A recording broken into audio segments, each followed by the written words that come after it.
两大当红顶流的剧同台打擂，热度可谓是不相上下，但与奋型的题材本身更占优势。而追分者则是许久未出爆款的谍战题材，在这样的劣势下，追分者还能稳居热榜前3，已经很成功了。从剧情设定和走向来看，追分者与以往的谍战题材有很大的不同，不只是要讲抗战时期我方与其他多方势力之间的对立，还融入了金融元素，这就让追分者比其他的谍战剧多了更多的看点，但相应的拍摄难度也会大大提高。不过整体的故事架构十分清晰，主要描绘魏若来在金融领域和个人思想信仰方面的成长。剧集没有着急让魏若来、王一博饰演加入我方阵营，而是让他在经历过各种各样的事件后，看清了军统的真面目，从而找到了方向，坚定了信仰。光是这一点就更加真实，也更为细腻。在临近结局的剧情中，魏若来成功成为了我方阵营中的一员，而接下来的看点就集中在沈图南、王阳饰演的身上了。他是一个坚定的三民主义信仰者，也始终认为靠自己的努力能够逆转军统颓势，但在一次次的妥协之后，他也开始怀疑自己的信仰是否是对的。当沈图南看到了苏区在我方领导下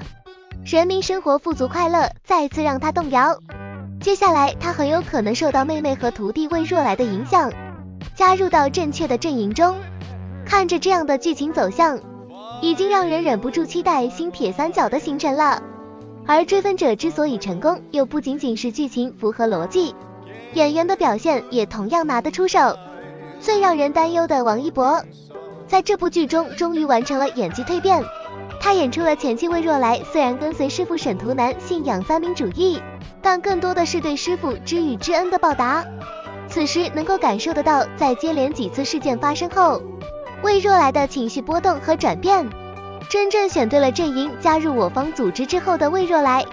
从眼神到状态已经完全不一样了。他看起来比过去更加坚定，越发的从容不迫，再也不是那个一门心思只想坚守正义却没有方向的愣头青了。李沁则是在这部剧中展现过多次演技的高光时刻。他与魏若来不同，李沁饰演的沈静珍一上来就是我方的地下工作者，但她又是沈家的大小姐，一个谨慎低调，每次执行任务确实雷厉风行，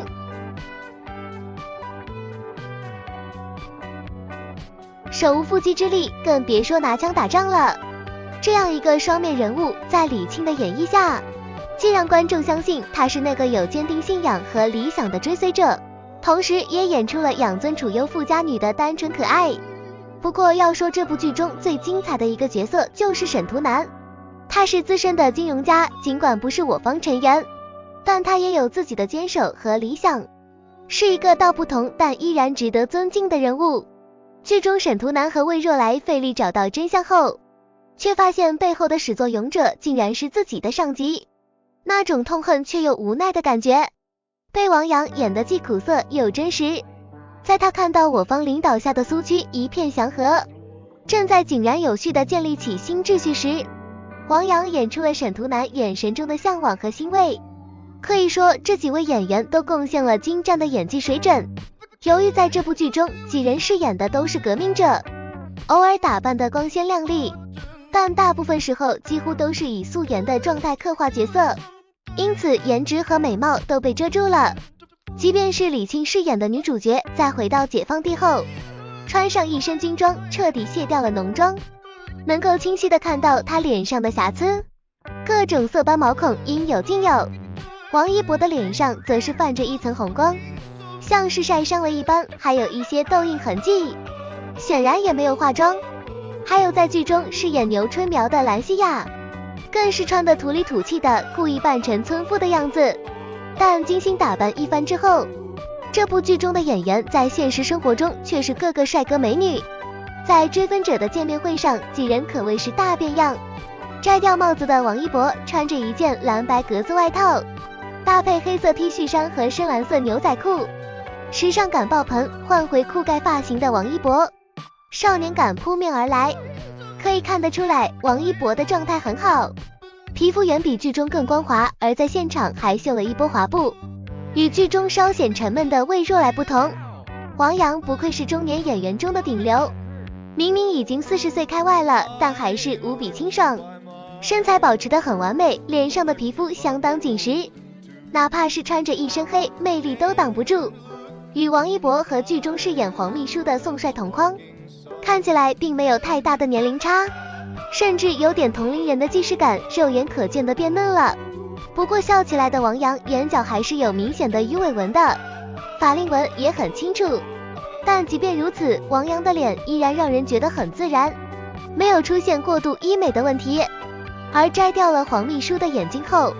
演员宋帅的气质也提升了一大截，剧中憨憨的，现实中却是呆萌可爱，还是很有反差感的。蓝希雅穿了一条黄裙子亮相见面会，虽然身材看起来有些圆润，但少女感还是很出众的，与王一博同框时也没有不搭调的感觉了，这样的形象气质演未婚妻也完全说得过去啊。老戏骨王学圻在见面会上和剧中没有任何的差别，还是一身得体的西装，感觉像是把裁缝的人设带到了现实生活里。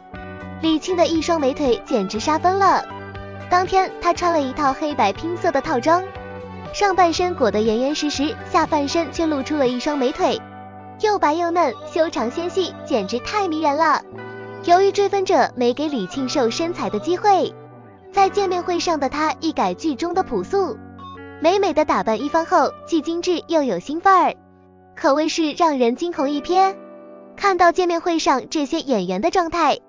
再对比剧中他们饰演的角色，真正感受到了演员的可塑性。